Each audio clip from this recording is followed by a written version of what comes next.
Hindi film Adipurush को लेकर देश भर में इसकी रिलीज के समय से ही विवाद चल रहे हैं, लेकिन जो सबसे बड़ा मुकदमा इस फिल्म को लेकर के चल रहा है वो इलाहाबाद हाई कोर्ट की लखनऊ बेंच में चल रहा है। और जिस व्यक्ति ने ये मुकदमा दाखिल किया है कि इस फिल्म को बैन किया जाना चाहिए और सेंसर बोर्ड पर भी तमाम आपत्ति उस याचिकाकर्ता ने लगाई है, वो हमारे साथ हैं कुलदीप तिवारी जी। तिवारी जी, हमें ये बताएं कि आज कोर्ट में क्या हुआ। हम सुनने में ये आया है कि सनातन धर्म को लेकर के भी कोई उल्लेख हाई कोर्ट के जजेस के द्वारा आज किया गया। जी बिल्कुल। जज साहब ने ये कहा, माननीय न्यायालय ने, कि सनातन धर्म ही नहीं, हम किस कोर्ट का कोई धर्म नहीं होता है, लेकिन ये चांस की बात है कि जो याचिका हमारे सामने इस समय रखी हुई है वो रामायण को लेकर के है।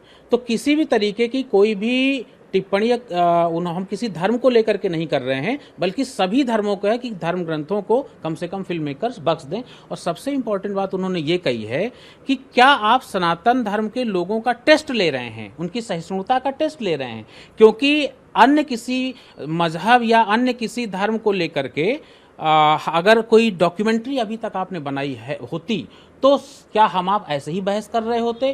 क्या सड़क पर आगजनी न हो गई होती? अगर हम लोग कोर्ट पे बहस कर पा रहे हैं तो ये याचिकाकर्ताओं और सनातन धर्म के लोगों की सहिष्णुता है, जो हम आप यहाँ बैठकर शांति से बहस कर रहे हैं और बाहर कोई आगजनी नहीं हुई है। लेकिन इससे पहले कि लॉ एंड ऑर्डर बिगड़े, इससे पहले कि बाहर लोग ज्यादा आक्रोशित हों, हमको आपको इसके बारे में जरूर बात करनी चाहिए। और उन्होंने ये भी कहा माननीय न्यायालय ने कि हम चाहते तो इस केस को हम भी ढुलमुल रवैया अपना करके इसको खारिज कर सकते थे या पेंडिंग में डाल सकते थे, लेकिन उन्होंने कहा कि ये सब होते हुए हम देख नहीं सकते। ऐसा कब तक चलता रहेगा? कब तक आप लोग इस तरीके के विवादित फिल्में बनाते रहेंगे, खास करके किसी धर्म को टारगेट करते रहेंगे? क्योंकि हमारी तरफ से एक आर्गुमेंट रखा गया था कि साहब, बॉलीवुड का एक ट्रेंड बन गया, बॉलीवुड का एक चरित्र बन गया है कि ज़्यादातर फिल्मों में हमेशा बॉलीवुड को ही टारगेट करके पीके है, हैदर है, मोहल्ला 80 है, एक फिल्म आई थी जिसमें काली माता को सिगरेट पीते हुए दिखाया गया था। सनातन धर्म को टारगेट करते हुए बहुत सारी फिल्में हमेशा बनती रही हैं। तो जब ये बात भी रखी गई तो माननीय न्यायालय ने इसका उल्लेख किया बाकायदे।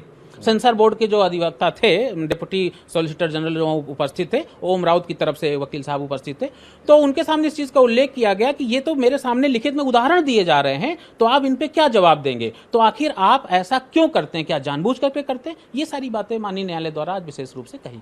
कैमरा पर्सन हरिराम के साथ मैं विवेक तिवारी, न्यूज इंडिया, लखनऊ।